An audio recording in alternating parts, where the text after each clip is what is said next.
नमस्कार, home TV Bharat में स्वागत है। उत्तर प्रदेश के लिए आज का एक ऐतिहासिक दिन है। नोएडा इंटरनेशनल एयरपोर्ट्स जेवर से कॉमर्शियल फ्लाइट ऑपरेशन की शुरुआत हो गई है।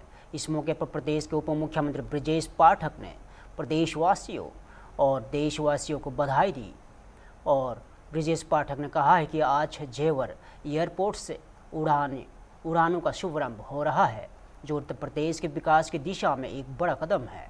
उन्होंने कहा कि वह प्रदेश और देश के सभी नागरिकों को इस उपलब्धि के लिए शुभकामनाएं देते हैं और उप मुख्यमंत्री ने प्रधानमंत्री नरेंद्र मोदी का अभिनंदन करते हुए कहा है कि उनके मार्गदर्शन में उत्तर प्रदेश तेजी से विकास के नए आयाम स्थापित कर रहा है। उन्होंने कहा है कि जेवर एयरपोर्ट्स प्रदेश की प्रगति, निवेश और रोजगार के नए अवसरों का केंद्र बनेगा। से उड़ानें प्रारंभ हो रही हैं। मैं प्रदेशवासियों को, देशवासियों को बहुत बहुत बधाइयां देता हूं। माननीय प्रधानमंत्री नरेंद्र मोदी जी का बहुत बहुत अभिनंदन करता हूं। माननीय प्रधानमंत्री नरेंद्र मोदी जी के मार्गदर्शन में उत्तर प्रदेश तेजी के साथ आगे बढ़ रहा है। सर 172 किसान आज पहली फ्लाइट में सर मौके एयरपोर्ट आ रहे हैं, इनसे मिलेंगे। देखिए, ये बहुत बड़ा अचीवमेंट है प्रदेश के लिए। मैं प्रदेशवासियों को बहुत बहुत बधाइयां देता हूँ। गौतम बुद्ध नगर के जेवर में बने नोएडा इंटरनेशनल एयरपोर्ट से कमर्शियल फ्लाइट ऑपरेशन की शुरुआत को लेकर क्षेत्र में उत्साह का माहौल है। जेवर के विधायक धीरेन्द्र सिंह ने इसे क्षेत्र वासियों और किसानों के लिए ऐतिहासिक पल बताया और विधायक धीरेन्द्र सिंह ने कहा कि यह उनके लिए भी बेहद बड़ा दिन है। उन्होंने बताया कि जिन किसानों को इस महत्वाकांक्षी परियोजना के लिए अपनी जमीन देने के लिए तैयार किया गया था, आज वही किसान हवाई जहाज से यात्रा कर रहे हैं। उन्होंने कहा है कि जो पहला विमान यहाँ से उड़ान भरेगा उसके वे प्रत्यक्ष साक्षी बनेंगे और धीरेन्द्र सिंह ने इस पूरे क्षेत्र के लिए गर्व और का क्षण बताते हुए प्रदेश के मुख्यमंत्री और प्रधानमंत्री का आभार व्यक्त किया। वासियों के लिए सबसे बड़ा दिन है, क्या कहना चाहेंगे, क्या भावना है? ये सबसे बड़ा दिन, चूंकि मैं जेवर वासियों का प्रतिनिधि हूँ और लोगों ने मुझे चुना है, तो मेरे लिए भी ये बहुत बड़ा दिन है। और जो एक हमारी ख्वाब था, एक सपना था कि मेरे वो किसान भाई जिन्हें सहमति के लिए हाथ जोड़कर मनाया गया था इस बड़े प्रोजेक्ट के लिए, आज वो उस हवाई जहाज से यात्रा कर रहे हैं जो एक ऐतिहासिक यात्रा होने जा रही है। जो भी यहाँ से पहला हवाई जहाज टेक ऑफ करेगा उसके वो साक्षी होंगे। तो निश्चित तौर से ये हम सभी क्षेत्रवासियों के लिए गौरव का पल है। इसके लिए मैं प्रदेश के मुख्यमंत्री और देश के प्रधानमंत्री का धन्यवाद करना चाहूँगा, जिन्होंने मेरे आग्रह पर ये सारी व्यवस्था की, किसानों से मिलने का समय दिया और आज हम लोग उस मुकाम पर खड़े हुए हैं जेवर, जहां से उसे आगे जाना है और माध्यम बनना है असंख्य लोगों के जीवन यापन को उन्नत करने का, सर्वत्र खुशहाली लाने का। ये ऐतिहासिक क्षण आप लोग भी कवर कर रहे हैं, तो ये चीज हमेशा याद रखी जाएगी, क्योंकि दुनिया के इतिहास में मैंने कभी कहीं ऐसा नहीं देखा कि जहां एयरपोर्ट बने वहां वो लोग पहली फ्लाइट से उड़े जिन्होंने अपनी जमीनें उस एयरपोर्ट को बनाए जाने के लिए दी हैं। सर, हमने फार्मर से बात की, बहुत सारे महिलाओं से बात की, उनके आंखों में आंसू है, क्योंकि ये डोमेस्टिक ही नहीं इंटरनेशनल एयरपोर्ट है, देश विदेश से लोग यहाँ यात्रा। अभी आपने उनकी नम आंखें बाहर देखी हैं फोरपोर्ट में, जब वो सुरक्षा जांच के बाद अंदर जाएंगे और हवाई जहाज में बैठने वाले होंगे, तब आप उनके भाव देखिएगा। और जब वो हवाई जहाज में बैठ के अपने खेतों को निहारेंगे जहां वो मेहनत करते थे, तब उनके क्या भाव होंगे। तो यही तो हम चाह रहे थे, उनकी भावनाएं निकालना कि वो कैसा महसूस करते हैं। इन्हें कभी शायद जीवन में मौका नहीं मिल पाता। बहुत बुजुर्ग ऐसे हैं जो अपनी जिंदगी के अंतिम दौर में, मैं उन लोगों को भी ले जा रहा हूं जिनकी उम्र 90 साल है। तो मेरा मकसद यही था कि क्यों मौका नहीं मिलना चाहिए आम आदमी को, और यही तो मेरे देश के प्रधानमंत्री का कहना है कि वो लोग भी हवाई जहाज में बैठें जिन्होंने कभी सोचा भी नहीं था। आखिरी सवाल सर, इसके साथ एम्प्लॉयमेंट कैसे क्रिएट होंगे, नोएडा एयरपोर्ट कैसे बूस्ट करेगा उत्तर प्रदेश? देखिए, हजारों फैक्ट्रियां आ रही हैं यहाँ, बड़ी बड़ी इंडस्ट्री आ रही हैं। आप गुड़गांव का उदाहरण देख लो, दिल्ली एयरपोर्ट का देख लो, वहाँ लोगों ने अपने गांवों में कितने कारोबार कर लिए। जहाँ कहीं भी इस तरीके के विकास होते हैं, प्रत्यक्ष और अप्रत्यक्ष रूप से बहुत सारे रोजगारों का सृजन होता है, जिनका फायदा यहाँ के उत्तर प्रदेश के राजधानी लखनऊ से आज एक विशेष कार्यक्रम का आयोजन किया जा रहा है। जेवर क्षेत्र के विधायक धीरेन्द्र सिंह के नेतृत्व में 172 किसान मुख्यमंत्री आवास पहुंचे।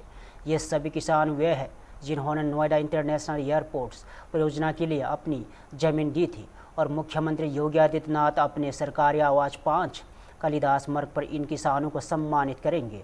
माना जा रहा है कि यहां सम्मान उन किसानों के योगदान का मान्यता देने के लिए दिया जा रहा है जिनकी भूमि पर देश के महत्वपूर्ण आधारभूत संरचना परियोजनाओं में शामिल नोएडा इंटरनेशनल एयरपोर्ट्स का निर्माण संभव हो सका। इस अवसर को किसानों के सम्मान और प्रदेश के विकास के उनकी भागीदारी के प्रतीक के रूप में देखा जा रहा है।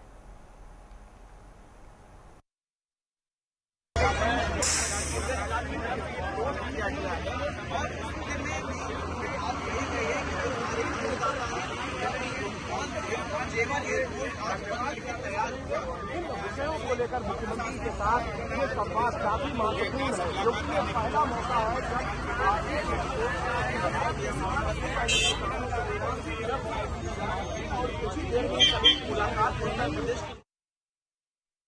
अयोध्या राम मंदिर निर्माण से जुड़े चांदे में कथित हेराफेरी के आरोपों की जांच के लिए कथित 3 सदस्यीय SIT को लेकर श्री राम जन्मभूमि मंदिर निर्माण समिति के अध्यक्ष त्रिपेंद्र मिश्रा ने राज्य सरकार के त्वरित फैसले का सराहना की और नृपेंद्र मिश्रा ने कहा कि राज्य सरकार ने जिस तेजी से SIT गठन निर्णय लिया है वहाँ प्रसन्नता की बात है।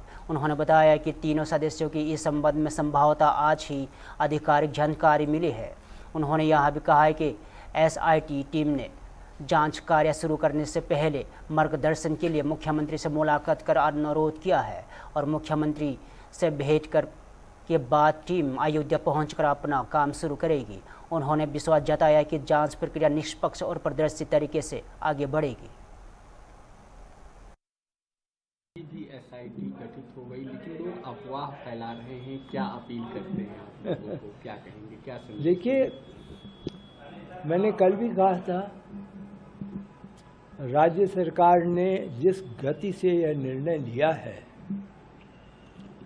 वह अपने में प्रशंसा की बात है।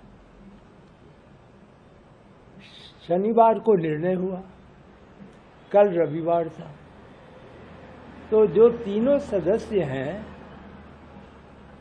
उनको अभी जो विज्ञप्ति है, क्योंकि विज्ञप्ति के साथ टर्म ऑफ रेफरेंस है, वो संभवतः आज 10 बजे मिलेगी इनके कार्यालय में। मुझे यह भी पता लगा है कि वह आज जो टीम SIT की है वो शीर्ष स्तर पर मार्गदर्शन के लिए, आशीर्वाद के लिए वह मुख्यमंत्री जी से भी भेंट करने का अवसर, उसका उन्होंने अनुरोध किया है और उसके तत्काल बाद वो यहाँ का आकर के कार्य शुरू करेंगे। तो मैं नहीं समझता कि किसी प्रकार इसमें अब ढिलाई बरती जाएगी। इसके कई पहलू हैं। एक आपराधिक पहलू है, दूसरा भविष्य के सुधार का पहलू है। ये दोनों जब हो जाएगा तभी श्रद्धालु का विश्वास हम जीत पाएंगे। तो इसके लिए पूरी तरीके से ट्रस्ट ने अपना मन बना लिया है और जितना सहयोग ये समिति SIT चाहेगी, जिला प्रशासन से भी मेरी कल बात हुई, उन लोगों ने भी पूरी तरीके से जो भी हो सकता है सहयोग की बात बताई है। तो ये एक टीम एफर्ट है और एक तरीके से इस मंदिर में एक मोड़ जो क्रॉस रोड था वो आया, उस क्रॉस रोड को अब हम पार करके आगे का भविष्य देख रहे हैं। केरल विश्वविद्यालय के कुलपतियों की एक कार्यक्रम में भागीदारी को लेकर राजनीतिक बयानबाजी तेज हो गई है। बसपा नेता बी मुरलीधरन ने मुख्यमंत्री के बयान पर कड़ी प्रतिक्रिया दी है। त्रिशूर में मीडिया से बातचीत करते हुए बी मुरलीधरन ने कहा है कि 3 विश्वविद्यालय के कुलपतियों में के आरएसएस के एक कार्यक्रम में शामिल होने पर मुख्यमंत्री द्वारा दिया गया बयान समाज पड़े है और उन्होंने कहा है कि ऐसा कोई नियम नहीं है जो किसी व्यक्ति को ऐसा कार्यक्रम में भाग लेने से रोकता हो। मुरलीधरन ने कहा कि यदि मुख्यमंत्री इस तरह के बयान देते हैं तो लोग उनका मजाक उड़ाएंगे। उन्होंने मुख्यमंत्री से अपना बयान वापस लेने और भविष्य में अपने पद की गरिमा का ध्यान रखने की अपील की है। See, the statement issued by the Kerala Chief Minister regarding the participation of 3 Vice Chancellors in a program addressed by RSS Chief Sri Mohan Bhagwat is ridiculous. Because there is no law which prohibits the participation of Vice Chancellor or anyone else in a program of RSS. Because RSS is not a banned organization. There is no law which prohibits anybody from participating in that.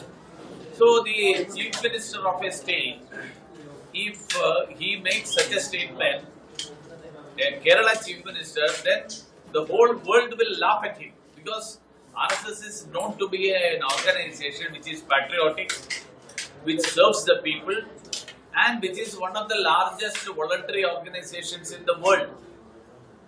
And if the RSS chief speaks to the public and to an invited audience, and there if the Vice Chancellors attend, the heavens will not fall down. So I don't understand the logic behind the statement issued by the Chief Minister of Kerala. I demand that he should withdraw such statements, and he should be in future take care of the chair in which he occupies.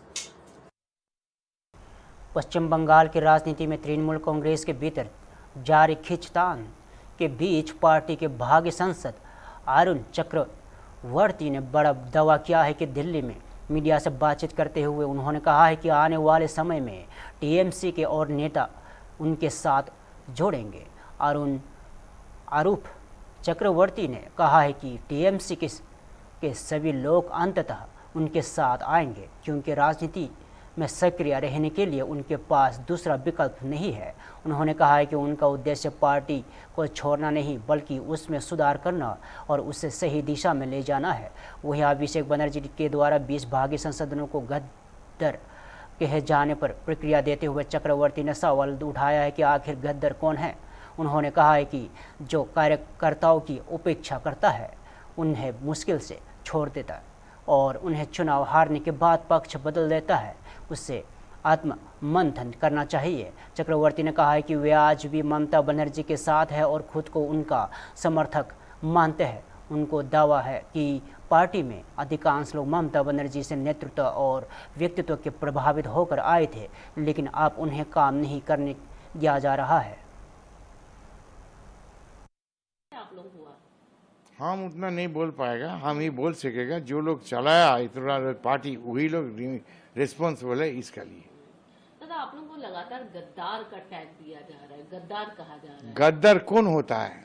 जो party worker को custody में डाल देता है, जो vote में हरा के दूसरा तरफ घूमता है, वर्कर को नहीं देखता है, जो कस्टडी में है, जो घर छोड़ के है, उसके ऊपर जी नजर नहीं रखता, वही गद्दार है। जो अपना गद्दार बोलता है ना, उसको बोलो अपना शीशा में मुंह देखे गद्दार कौन है। अटैक भी हुआ आप पर? हम लोग तो सर सीट में मार ही देता था। ये देखे ना गोली का दाग। अच्छा, ये देखो लेफ्टिस्ट का गोली चला, एक गोली लगाया, नहीं फटा, बच गया। In the time of Jyoti Basu Buddhadeb Bhattacharya, this was happened when I am student leader of Raniganj Teri Devi Bhalotia college, Raniganj, Burdwan district. वैसे दादा 20 आप लोगों के एमपी हैं, लेकिन 20 में अगर सबसे ज्यादा किसी की चर्चा हो रही है तो वो है शायोनी की, क्योंकि शायोनी हमेशा कहती थी कि मैं दीदी के पद चिन्हों पे चलूंगी, दीदी के साथ हूँ, दीदी की छाया हूँ। सब तो दीदी का बस हाल है, हम भी तो दीदी का साथ है। हम लोग तो दीदी को देख के पार्टी में आया था, सब तो दीदी के साथ में आया था, लेकिन दीदी हवा, दीदी डैमेज, दीदी एजेड, दीदी का काम नहीं होता दिमाग, क्या होगा? हवा में उड़ता है पार्टी। अब कौन कौन आएगा पार्टी में? बाकी भी कोई आएंगे क्या? क्या सब आएगा पार्टी? आजाद हो गए ये सब आएगा, सब आएगा, सब आएगा। कहाँ जाएगा कब सब? आ रहे हैं? आ जाएगा, कहाँ जाएगा सब? अच्छा, पॉलिटिक्स करना है तो आना ही है, ठीक है ना? रेक्टिफिकेशन होगा। We want to rectify our party, this is it. Gujarat के अहमदाबाद में आयोजित किसान अधिकार ट्रैक्टर रैली के दौरान बना संकडा से सांसद घेनीबेन ठाकुर ने किसानों के मुद्दों को लेकर केंद्र और निजी कंपनियों पर सवाल उठाए और घेनीबेन ठाकुर ने कहा है कि आज देश का किसान अपने अधिकारों के लिए संघर्ष कर रहा है। उन्होंने आरोप लगाया है कि निजी कंपनियां किसानों के खेतों में जबरदस्ती बीज बॉल डाल रही है, जिससे किसानों को नुकसान हो रहा है। उन्होंने यह भी कहा है कि प्रभावित किसानों को उचित मुआवजा नहीं मिल रहा है। संसद ने कहा है कि कांग्रेस पार्टी किसानों के अधिकारों की लड़ाई में उनके साथ खड़ी है और किसानों को न्याय दिलाने के लिए लगातार आवाज़ उठा रही है। उन्होंने सरकार से किसानों की समस्याओं का समाधान करने और उन्हें उचित मुआवजा देने की मांग की है।